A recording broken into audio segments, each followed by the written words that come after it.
Nelson Mandela, Long Walk to Freedom. This is a part taken from his autobiography. 10th May dawned bright and clear. For the past few days, I had been pleasantly received by dignitaries and world leaders who were coming to pay their respects before the inauguration. So, like many dignitaries, high class people, representatives of the governments and the nations were visiting Nelson Mandela and congratulating him. The inauguration would be the largest gathering ever of international leaders on South African soil, on the land of South Africa. Before this much gathering of foreign people was not there. The ceremonies took place in the lovely sandstone amphitheater formed by the Union buildings in Pretoria. For decades, this had been the seat of white supremacy, and now it was the site of a rainbow gathering in different colors and nations for the installation of South Africa's first democratic non-racial government. On that lovely autumn day, I was accompanied by my daughter Zinani. On the podium, Mr. De Klerk was first one in as the second deputy president. Then Thabo Beki was sworn in as first deputy president. When it was my turn, I pledged to obey and uphold the constitution and to devote myself to the well-being of the republic and its people. To the assembled guests and the watching world, I said, then this is the part of his speech. Today, all of us do, by our presence here, confer glory and hope to newborn liberty. Confer means to give.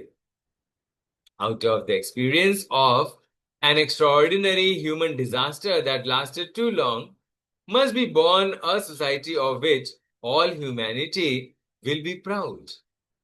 So he expects that something good should be the outcome of the everything which has happened till now. We who were outlaws not so long ago have today been given the rare privilege to be host to the nations of the world on our own soil. We thank all of our distinguished international guests for having come to take possession with the people of our country of what is, after all, a common victory for justice, for peace, for human dignity. We have at last achieved our political emancipation. Emancipation is freedom from restriction. We pledge ourselves to liberate all our people from the continuing bondage of poverty, deprivation, suffering, gender, and other discrimination. Never, never, and never again shall it be that this beautiful land will again experience the oppression of one by another. The sun shall never set on so glorious a human achievement. Let freedom reign. God bless Africa. A few moments later, we all lifted our eyes in awe as a spectacular array of South African jets, helicopters, and troop carriers rode in perfect formation over the Union buildings. So it was not only a display of pinpoint precision and military force, but a demonstration of the military's loyalty to democracy, to a new government that had been freely and fairly elected. Only moments before, the highest generals of the South African Defense Force and Police, their chests bedecked, means they were decorated with ribbons and medals from days gone by, means of the past, saluted me and pledged their loyalty. I was not unmindful of the fact that not so many years before, they would not have saluted but arrested me. Finally, a chevron of Impala jets left a smoke trail of the black, red, green, blue, and gold of the new South African flag. The day was symbolized for me by the playing of our two national anthems and the vision of whites singing Kosi Siklel, Africa, and black singing Die Strength, the old anthem of the Republic. Although that day neither group knew the lyrics of the anthem they once despised, they would soon know the words by heart. On the day of the inauguration, I was overwhelmed with a sense of history. In the first decade of the 20th century, a few years after the bitter Anglo-Boer War, and before my own birth, the white-skinned peoples of South Africa patched up their differences and erected a system of racial domination against the dark-skinned peoples of their own land. The structure they created formed the basis of one of the harshest, most inhumane societies the world has ever seen. Now, in the last decade of the 20th century and my own 8th decade as a man, that system had been overturned forever and replaced by one that recognized the rights and freedoms of all peoples, regardless of the color of their skin. That day had come about through the unimaginable sacrifices of thousands of my people. People whose suffering and courage can never be counted or repaid. I felt that day as I have on so many other days that I was simply the sum of all those African patriots who had gone before me. That long and noble line ended and now began again with me. I was pained that I was not able to thank them and that they were not able to see what their sacrifices had wrought. The policy of apartheid created a deep and lasting wound in my country and my people. All of us will spend many years, if not generations, recovering from that profound hurt. But the decades of oppression and brutality had another unintended effect, and that was that it produced the Oliver Chambers, the Walter Sislers, and the Chief Luthlis, the Yusuf Dadus, the Bram Fishers, the Robert Sabuks of our time. Men of such extraordinary courage, wisdom, and generosity that their like may never be known again. Perhaps it requires such depths of oppression to create such heights of character. My country is rich in the minerals and gems that lie beneath its soil, but I have always known that its greatest wealth is its people, finer and truer than the purest diamonds. It is from these comrades in the struggle that I learned the meaning of courage. Time and again, I have seen men and women risk and give their lives for an idea. I have seen men stand up to attacks and torture without breaking, showing a strength and resilience that defies the imagination. I learned that courage was not the absence of fear, but the triumph over it. The brave man is not he who does not feel afraid, but he who conquers that fear. No one is born hating another person because of the color of his skin, or his background, or his religion. People must learn to hate, and if they can learn to hate, they can be taught to love. For love comes more naturally to the human heart than its opposite. Even in the grimmest times in prison, when my comrades and I were pushed to our limits, I would see a glimmer of humanity in one of the guards, perhaps just for a second, but it was enough to reassure me and keep me going.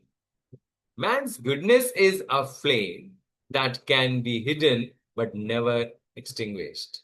In life, every man has twin obligations: obligations to his family, to his parents, to his wife and children.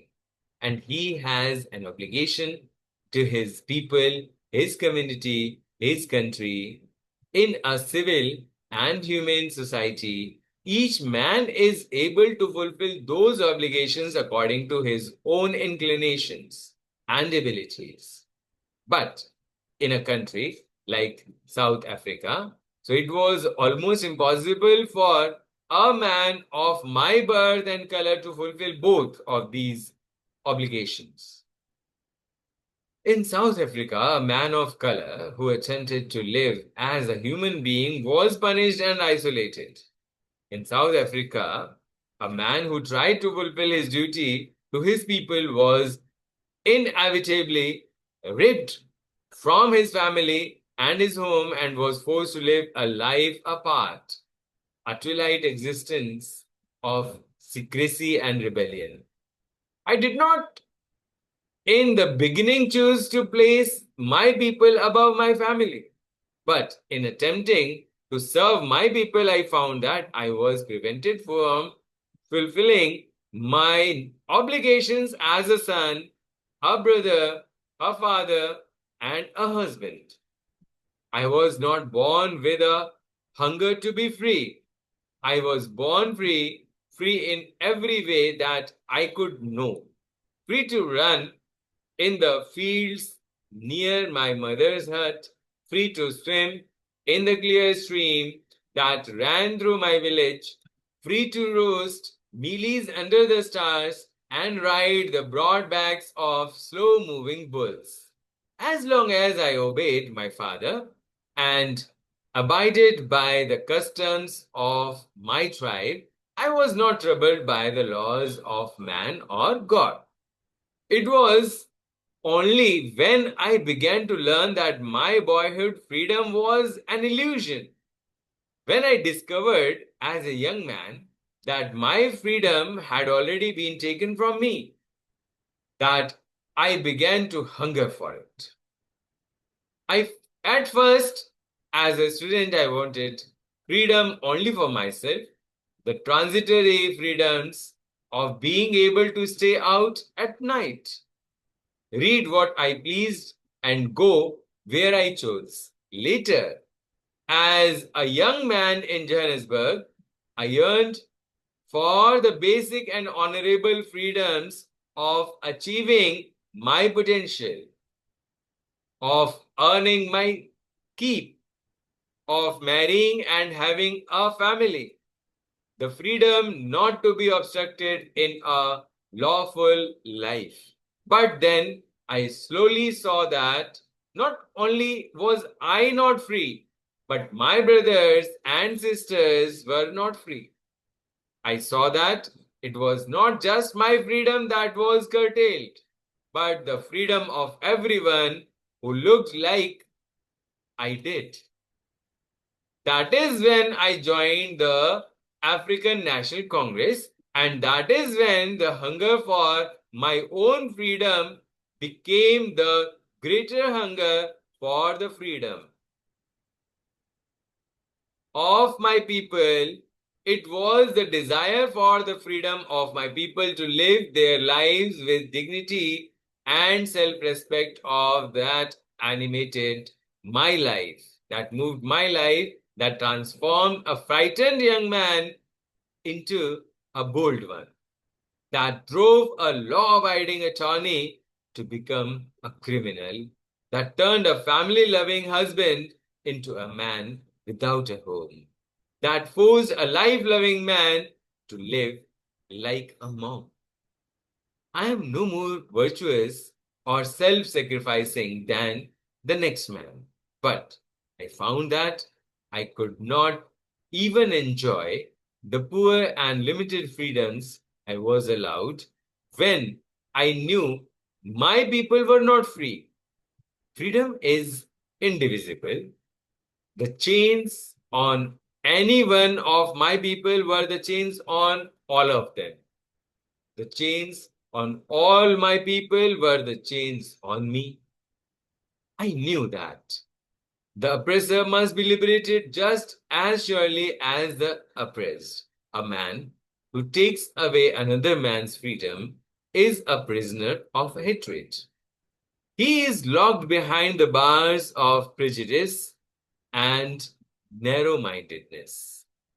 I'm not truly free if I'm taking away someone else's freedom. Just as surely as I am not free when my freedom is taken from me. The oppressed and the oppressor alike are robbed of their humanity.